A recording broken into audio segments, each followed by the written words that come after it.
για να ροστιάρει με την κρίνια σου. Μου έχει γίνει τώρα εκεί δαιμόνας ο Δημητράκης. Τι είναι, βρε Ζάχο, τι συμβαίνει? Μη κατσετσέ. Σκάσκεσαι μην ξεθυμά να πάρω. Άντε μπράβο. Έλα, για ηρέμησε λιγάκι. Πώς να ηρεμήσω, Ελένη, πώς να ηρεμήσω?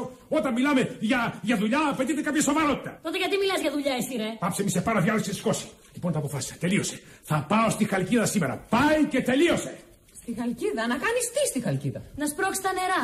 Ορίστε, από τη Σκύλα στη Χάριτβη. Τι αμαρτίες πληρώνω, άμυρος. Ξύπνησε μέσα του, είναι αργής. Εσύ το διάβολο και γεμίσεις. Άντε μπράβο. Ζάχο.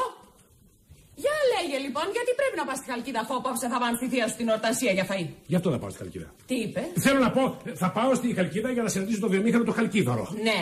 Βέβαια. Θα τον τυλίξω σε μια κόλλα χαρτί και μόλις εξασφαλίσω τη δουλειά θα έρθω ολοζούπιτος στη θεία Ορτανσία. Για εσάς δουλεύω, βέβαια, για εσάς θυσιάζομαι για να σας φέρω λεφτά. Για να αγοράει η Ελένη μου τα μπέρμπερι στα εγγλέζικα σακάκια στο φύλλο μας μέσα το πλατανό φιλομούρι. Ποιος είναι? Ο Πλατανοφιλομούρης.